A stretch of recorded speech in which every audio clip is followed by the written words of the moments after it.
The unsung heroes must have their day. The unsung heroes are echoing mountains. They've got so much to say. Many names buried beneath an Atlantic blanket. European names hold them down. Some names rise to the surface, as if pulled by an ancestral magnet. They were actually always trying to break free and trying to find a way to, outwit their masters. How people were empowered through dance and how they could teach themselves to fight. Like a fossil beneath the earth, African stories remain. Enslavement could not dissolve the African spirit. You see, they lived, they ate, they slept.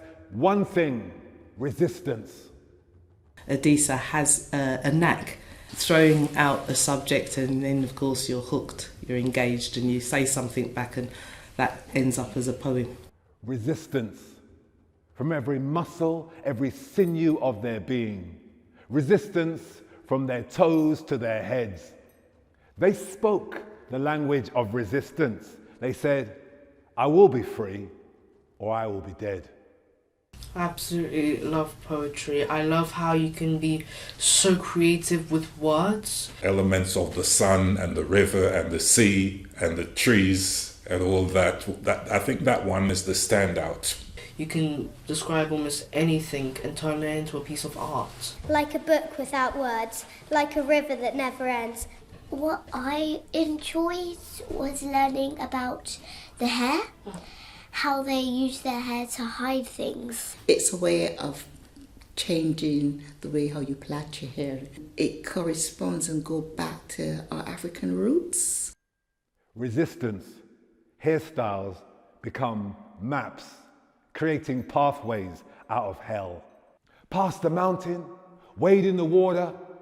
Who would have thought hair had so much stories to tell? The thing that was new were the African symbols and their meanings, and I thought they were really visually very striking, but they also concealed their meaning. On the bird, that look behind in your past for things you've done wrong, so that in the future you'll know what to do. The crocodile with two heads but one stomach. Why fight over the food when it goes to the same stomach? I think I've learnt quite a lot about it kind of expressing yourself in the writing and putting more describing things in it. To the African voice that could not be silenced. Now the hunter is forced to listen to the lion speaking of resistance with and without violence. And we've also learned about capoeira and the kalinda fighting. When they were doing their dance moves, as if it was for fun, they were practicing for fighting. The secret of the fight is hidden deep within our dance. So we march to the rhythm of sticks till we are under the trance. Together we practice. To the overseers, we just play. We know these sticks will be replaced by cutlasses one day. Once we did a thing where we had to be one of the characters in the picture that it's inspiring me to make up characters when I'm older. You can just be free with your poems and emotions. Bam! I see the fighters trying their hardest. I can see it in their eyes. The one I wrote that I think I'm most proud of is the one about hair, because it took me back to my childhood. I love the way they use their hair as their beauty and how they demonstrate creativity through their hair.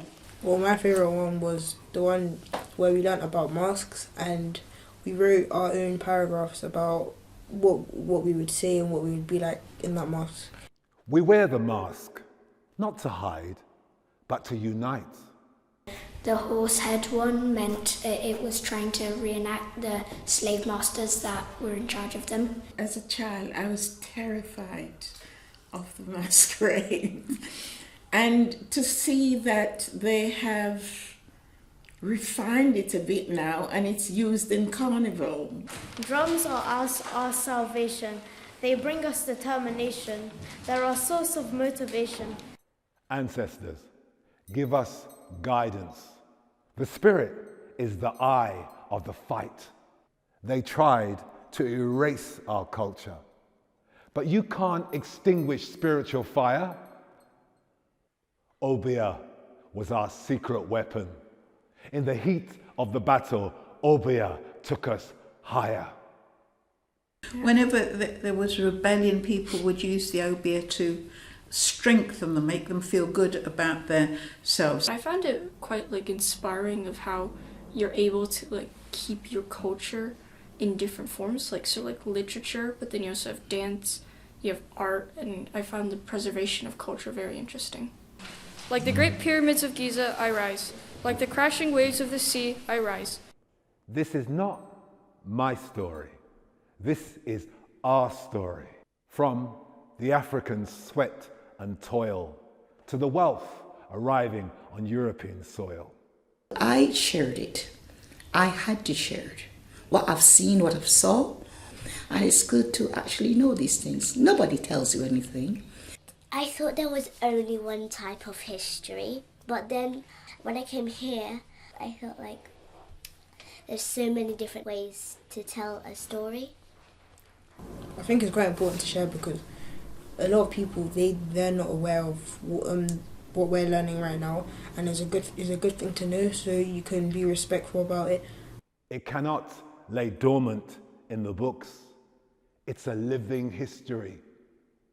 Africans are their own liberators. The truth is no longer a mystery. And yet we're taught that black people were slaves for so long and that they couldn't do anything when really they were doing so much and they were so strong.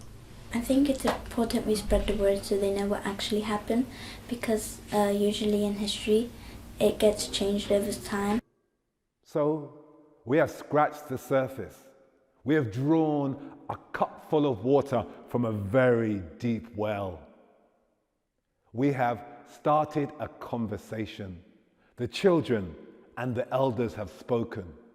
We are agreed. There is so much more to tell. How Adisa encouraged us to participate, to bring out the secret in ourselves, because I never thought I was a poet. Kind of getting a bit more confidence reading in front of people now. My vocabulary expanded, I've got more topics to think about. I'm probably more comfortable writing poems that don't rhyme. I think I can write a bit of good poetry, yeah. The story of transatlantic slavery has its roots buried deep beneath the foundation of British society. It's an empowering story for many, so let's continue to reap.